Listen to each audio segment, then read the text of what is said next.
ప్రతి ఒక్క చక్రకి పెటల్స్ అని అంటాం, దీన్ని మనం దళాలు అని అంటాం. అవి ముడుచుకొని ఉంటాయి అన్నమాట. అంటే మనము ఎప్పటి వరకైతే కుండలిని జాగృతం చేసుకోనంత వరకు ఈ చక్రాలు అనేటివి ముడుచుకొని, అంటే అవి సంపూర్ణమైన శక్తితో ఫుల్ పొటెన్షియల్ ని మనం యూజ్ చేసుకోలేము. ఎప్పుడైతే పెటల్స్ ఓపెన్ అవుతాయో అప్పుడు సంపూర్ణంగా అవి ఓపెన్ అయినట్టు, అంటే ఆ చక్రం మొత్తం కంప్లీట్ అయినట్టు. మూలాధారం నుంచి స్టార్ట్ చేస్తే విశుద్ధి వరకు కౌంట్ చేసినప్పుడు ఇది 48 అవుతుంది. ఇవన్నీ రెండిట్టుగా, అంటే మనం 2 times ఉంటది అనమాట. కాబట్టి దాన్ని 2 అని అన్నారు. అయితే ఇక్కడ చాలా మంది మిస్గైడ్ అయిపోయి 2 ఉంటాయి అని అనుకుంటున్నారు. ఆ రెండిట్లో అని అంటే దాని అర్థం ఏంటంటే టోటల్ ఈ 48 × 2 అంటే 96 పెటల్స్ ఉంటాయి. అయితే ఇప్పుడు ఇదంతా అయిన తర్వాత ఈడ మనము ఇవన్నీ కలిపితే ఏమవుతుందంటే 144 అవుతుంది. అంటే సహస్రారానికి 144 × 1000 అంటే 1,44,000 దళాలు ఉంటాయి. శివోహం కార్యక్రమానికి అందరికీ స్వాగతం. ఈరోజు మనం చక్రాల గురించి ఎంతో విపులంగా మనం గురువుగారి దగ్గర తెలుసుకుందాం. శివోహం గురువుగారు. శివోహం బ్లాక్స్ అనేది ఒక పాయింట్ చెప్పారు గురుగారు. సో ఈ బ్లాక్స్ అంటే ఏంటి? సో మనము ఒకటి అర్థం చేసుకోవాల్సిన పాయింట్ ఏంటంటే, ఇప్పుడు మన శరీరం అంటే ఇప్పుడు మనము అని అంటే ఏంటిది, మన 2 చేతులు 2 కాళ్ళు మనం మొత్తం అంతా కలిస్తేనే మనము అవుతాం, సంపూర్ణం అవుతాం. సో అదే విధంగా ఈ చక్ర వ్యవస్థ కూడా ఎట్లా ఉంటుందంటే ప్రతి ఒక్క చక్రానికి ఇంకో చక్రానికి కనెక్షన్ ఉంటుంది. ఏ విధంగానైతే మన శరీరంలో ప్రతి దానికి కనెక్షన్ ఉంది. నర్వస్ సిస్టమ్ ఉంది, నాడీ వ్యవస్థ ఉంది, అలాగే మనకు హృదయ వ్యవస్థ, లైక్ ఇవన్నీ ఎట్లయితే కనెక్టెడ్ గా ఉన్నాయో అట్లా అన్ని చక్రాలన్నీ కనెక్టెడ్ గా ఉంటాయి. సో ఒక చక్రము గనక ఇబ్బందిగా అయితే వేరే ఒక చక్రం మీద దాని యొక్క ప్రభావం అనేది పడుతూ ఉంటుందన్నమాట. కాబట్టి మనం ఇప్పుడు బ్లాక్స్ అని అనుకున్నాం కదా, ఈ బ్లాక్స్ అనేటివి ఏంటి అని అంటే ఆ శక్తి ఉంది కదా, ఆ శక్తి సరిగ్గా ప్రసరణ అవ్వకుండా ఇబ్బందికరము క్రియేట్ చేసే ఏదైనా ఒక దాన్ని మనము బ్లాక్ అని అంటాం. అయితే ఇప్పుడు అది బ్లాక్స్ ఎందుకు ఏర్పడతాయి అని అంటే రకరకాల కారణాల వల్ల బ్లాక్స్ అనేటివి ఏర్పడుతూ ఉంటాయి. ఉదాహరణకి ఎమోషనల్ గా బాగా మనము డిస్టర్బ్ అయ్యాము చేసాము అని అనుకుందాం. ఓకే, సో ఒక చిన్న పిల్లాడు ఉన్నాడు, చిన్న పిల్లాడు వాళ్ళ తల్లిదండ్రులు బాగా పోట్లాడుతున్నారు, చేస్తున్నారు, అదంతా అవుతున్నారు. కాబట్టి వీళ్ళు ఆ పోట్లాడుకోవడం అదంతా అతని చక్రాల మీద ప్రభావం చూపెడుతుంది. అతని మనసు మీదనే కాకుండా అతని చక్రాల మీద ప్రభావం చూపెట్టి ఇప్పుడు ఆ చక్రాలను కుచించుకుపోయి అంటే క్లోజ్ అయిపోయేలాగా చేస్తూ ఉంటుంది. As a matter of fact మనము గనక చూసుకుంటే ప్రతి 7 సంవత్సరాలకు ఒక్కసారి మనము గనక మామూలుగా ఉంటే ఎటువంటి ఇబ్బంది బ్లాక్స్ గనక క్రియేట్ కాకపోతే దానంతట అదే ఓపెన్ అవుతుంది. అంటే ఉదాహరణకు మొదటి 7 సంవత్సరాల్లో మూలాధారం కంప్లీట్ గా సంపూర్ణంగా ఓపెన్ అయిపోతుంది.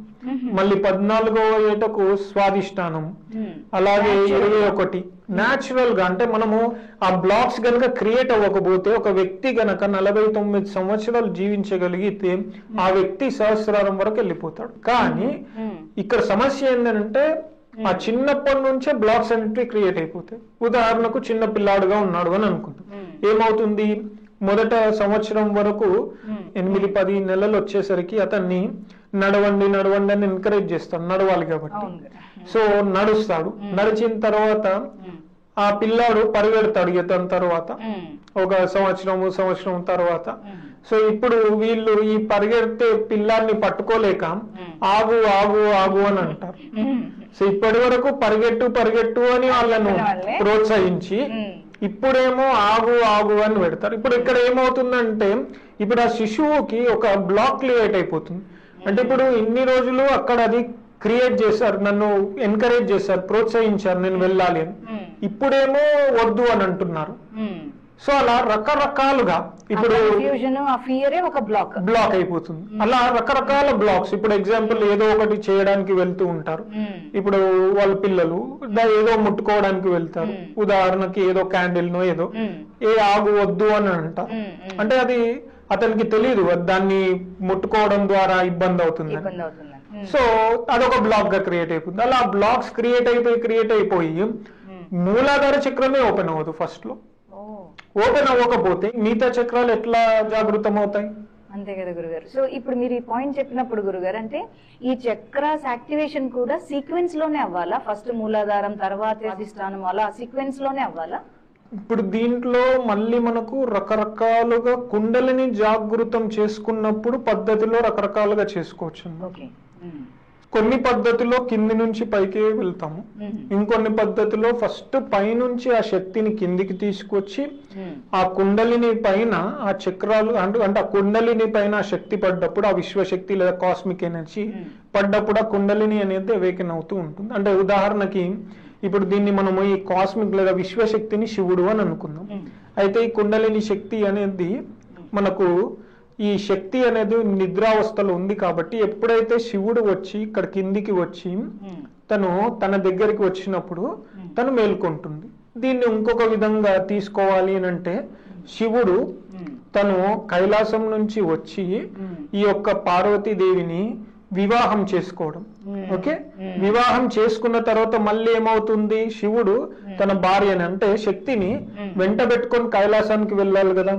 సో కైలాసం అనేది సహస్రారం అయితే ఇప్పుడు పార్వతీదేవి అనేది ఇక్కడ మనకు హిమవంతుని పుత్రిక కాబట్టి ఇక్కడ మనకు మూలాధారంలో ఉంది అని అనుకుందాం. అప్పుడు తను అక్కడ నుంచి వచ్చి తను పెళ్లి చేసుకొని పార్వతీదేవిని తన వెంబడి పెట్టుకొని తీసుకువెళ్ళడము అనేది కైలాసానికి మళ్ళీ తిరిగి వెళ్ళాం. అద్భుతం ఎగ్జాంపుల్. మన ఇది ఒక కుండలిని ఒక ప్రాసెస్ గురుగారు. అంటే అందులో మన చక్రాస్ అన్ని కూడా మన ఏ సీక్వెన్స్ లో వస్తే అలా యాక్టివేషన్ అవుతాయి. అదే ఏ విధంగానైతే ఆ శక్తి అలా కింది నుంచి పైకి వెళ్ళిపోతూ ఉందో చేస్తుందో. ఒకవేళ ఈ మార్గ మధ్యంలో గనక ఏదన్నా సమస్యలు అవన్నీ ఉంటే అది క్లియర్ అయ్యేంత వరకు నెక్స్ట్ చక్రాకి వెళ్ళదు అనమాట. అంటే ఉదాహరణకు ఒక మూలాధార చక్రంలో ప్రాబ్లం ఉంది అని అనుకుందాం. అయితే ప్రాబ్లం ఉంటే అక్కడ క్లియర్ అయ్యేంత వరకు స్వాధిష్టానానికి వెళ్ళదు. సో అలా మళ్ళీ స్వాధిష్టానం క్లియర్ అయిపోయింది, మణిపూరకం కూడా ఏం ప్రాబ్లం లేదు, అనాహతంలో మళ్ళీ ప్రాబ్లం ఉంటే మళ్ళీ అది. సో ఇవన్నీ ఎట్లా ఉంటాయనంటే ఈ చక్రాలు ఎప్పుడు నిరంతరం బయటి నుంచి ఏదైనా సరే ఉంటూ ఉంటే తీసుకుంటూ ఉంటాయి అన్నమాట. ఎనర్జీని తీసుకుంటూ ఉంటాయి, ఈ ఎనర్జీని బయటికి కూడా పంపిస్తూ ఉంటాయి. కాబట్టి ఈ శక్తి కేంద్రాలను మనం తెలుసుకున్నాం కదా. సో అక్కడ మనకు ఎప్పుడైతే ఈ కరెక్ట్ గా మనము తీసుకోకపోతే ఆ శక్తి మనము ఆలోచనలు నెగిటివ్ గా థింక్ చేసినప్పుడు కూడా అవి మనకు ఈ చక్రాల్లో వచ్చి పట్టుకునే ఛాన్సెస్ ఉంటూ ఉంటాయి అన్నమాట. చాలా మందికి మనము ఒక్కొక్కసారి చూస్తాం కదా గురుగారు, సక్సెస్ బాగా పీక్ కి వెళ్తారు, తర్వాత టక్కన ఫాలో అవుతూ ఉంటారు. అప్పుడే మణిపూరక చక్రం బాగా యాక్టివ్ ఉన్నట్టు, తర్వాత వాళ్ళ ఆ నెగటివ్ ఎనర్జీని తీసుకోవడం వల్ల వాళ్ళకి ఏమన్నా మళ్ళీ మూసుకుపోయే ఛాన్సెస్ ఏమన్నా ఉంటాయా? ఇప్పుడు దీన్ని రెండు విధాలుగా చూసుకోవచ్చు. అంటే ఒక నాణెం ఉంది కదా, నాణానికి బొమ్మ బొరుసు ఎట్లా ఉంటుంది, ఈ అదే విధంగా మెటీరియలిస్టిక్ వరల్డ్ అంటే ఈ లౌకిక ప్రపంచము ఒక వైపుకి, ఆధ్యాత్మిక ప్రపంచం ఇంకొక వైపుకి. సో అయితే ఇప్పుడు ఒక వ్యక్తి కుండలిని జాగృతం అవ్వకుండా సంపూర్ణంగా చక్రం ఓపెన్ అయినప్పటికీ ఆ లౌకిక చక్రం లౌకికంగా తను ఉపయోగపడవచ్చు, లౌకికంగా ఉండవచ్చు. ఆధ్యాత్మికంగా ఉండాలి అని అంటే ఆ కుండలిని దాటినప్పుడే ఆ చక్రం అప్పుడే ఆధ్యాత్మికంగా అతను ఎదగగలుగుతాడు. అంటే రెండు రకాలుగాను చూడాలి. అంటే ఇప్పుడు ఆధ్యాత్మికంగా వేరు, ప్రాపంచికంగా వేరు. ప్రాపంచికంగా సంపూర్ణంగా ఒక వ్యక్తి జాగృతమై ఉంది అని అనుకుందాం ఒక చక్రం. జాగృతం అయితే ప్రాపంచికంగా తను ఎక్స్ట్రాడినరీగా ఉంటాడు. అంటే ఉదాహరణకి కొంతమంది ఆర్టిస్టులు ఉంటారు. ఓకే, సో వాళ్ళకు స్వాధిష్టాన చక్రం బాగా యాక్టివ్ ఉంది అని అనుకుందాం. ఓకే, కొంతమంది బాగా ఒరేటర్స్ అంటే కమ్యూనికేషన్ ఎక్స్ప్రెషన్ చేయగలుగుతారు, వాళ్ళకు వక్తలు వీక్షిద్ధి చక్రం బాగా యాక్టివ్ గా ఉంది అని అనుకుందాం. అయితే ఇప్పుడు ఇది వాళ్ళు మెటీరియలిస్టిక్ గానే ఉంది అని అర్థం చేసుకోవాలి. ఎప్పటి వరకు కుండలిని అక్కడి నుంచి వెళ్ళి అది దాటితే అప్పుడు సంపూర్ణంగా ఆధ్యాత్మికంగా అయినట్టు. అంటే ఇది వేరు అది వేరు. వాళ్ళకు సంపూర్ణంగా ఒక చక్రము ఉండవచ్చు, జాగృతమై ఉండవచ్చు, కానీ వాళ్ళు ఆధ్యాత్మికంగా ఎదగకుండవచ్చు. ఇది ఎట్లా ఉంటదంటే ఇంతకు ముందు మనం చెప్పాం కదా, కుండలిని అనేది తాళం చెవి ఇవన్నీ తాళాలు అని అనుకున్నాం. ఈ తాళము అనేది వేసి ఉంది అంటే ఆ పెటల్స్ ఆ దళాలు మూసుకొనే ఉన్నాయి, కానీ అది జాగృతమైంది.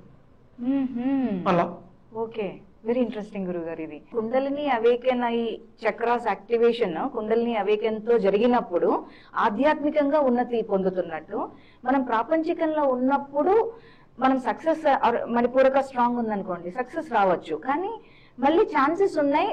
మనం ప్రాపంచికం వైపే ఉన్నాం కాబట్టి మళ్ళీ మనం వీకెండ్ అయ్యే ఛాన్స్ కూడా ఉండొచ్చేమో. అది ఎట్లా ఉంటదంటే ఆ చక్రము అనేది వీకెన్ అవ్వడం కాదు, ఎప్పుడైతే అది వీక్ అయిందో అప్పుడు ఫెయిల్యూర్ అనేది స్టార్ట్ అవుతుంది. అంటే వీక్ ఆ శక్తి అనేది అక్కడ అప్పటి వరకు శక్తివంతంగా ఉంది ఆ చక్రం, కాబట్టి అతను సక్సెస్ అయ్యాడు. ఎప్పుడైతే శక్తిని కోల్పోవడం స్టార్ట్ అయిందో మొదలైందో అప్పటి నుంచి అతను ఫెయిల్యూర్ అవ్వడం స్టార్ట్ అవుతుంది.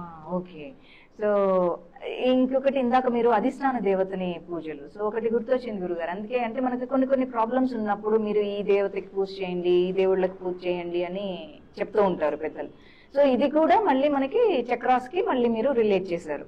అంటే ఆ అధిష్టాన దేవతని మనము ప్రార్థిస్తే ఆ కష్టాల నుంచి, అంటే ఆ చక్రములో యాక్టివేట్ అవ్వడం వల్ల లేకపోతే ఎనర్జీ రావడం వల్ల మనం ఆ సిచ్యుయేషన్ నుంచి కూడా బయటపడే ఛాన్స్ కూడా ఉంటది. నార్మల్ గా అది ఉంటది.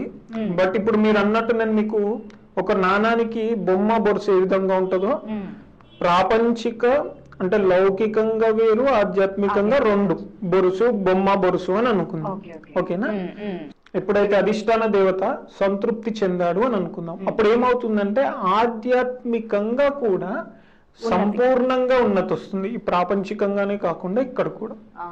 సో ఇట్ ఈస్ లైక్ మనం ఆధ్యాత్మికంగా ఉన్నతి మీద మనం ఫోకస్ చేస్తే ప్రాపంచికం అనేది బై ప్రోడక్ట్ అనొచ్చు, అది ఆటోమేటిక్ గా అవుతుంది, జరుగుతుంది. సో దానికి ఫోకస్ చేస్తే మనం ఆధ్యాత్మికంగా ఎదుగుతాం అనేది గ్యారంటీ లేదు.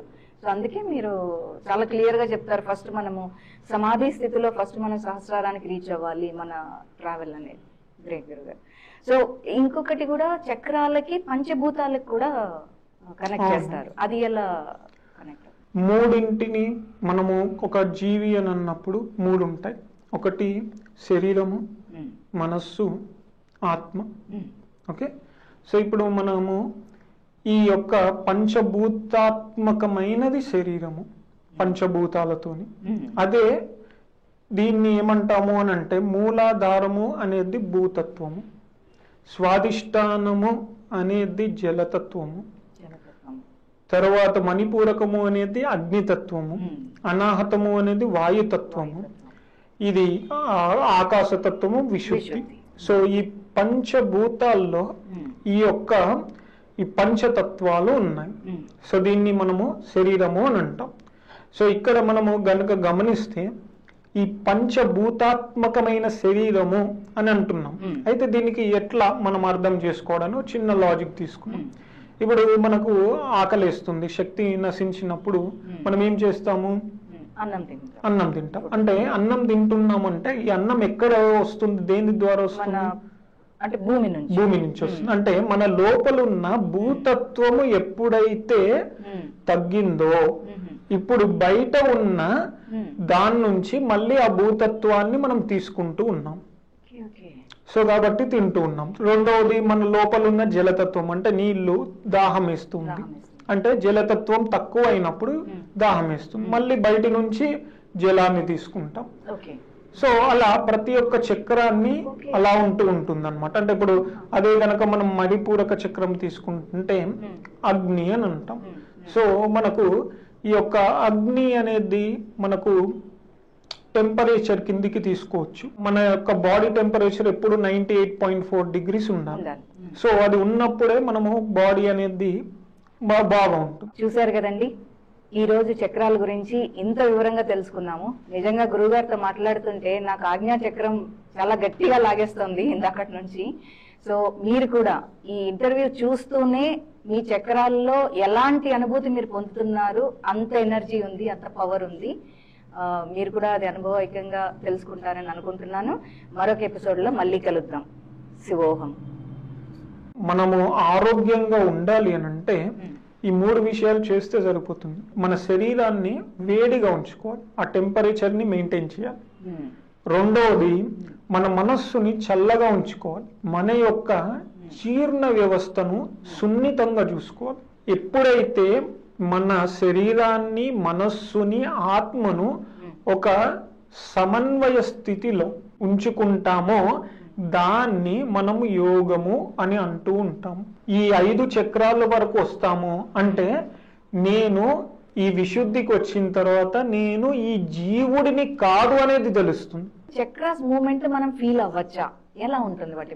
కుండలిని జాగృతమైన తర్వాత చక్రానికి తాకిన తర్వాత ఒక రాపిడి అనేది జరుగుతూ ఉంటుంది. ఆ రాపిడి అనేది ఎట్లా ఉంటుంది అని అంటే చల్లగా ఉండొచ్చు, వేడిగా ఉండవచ్చు.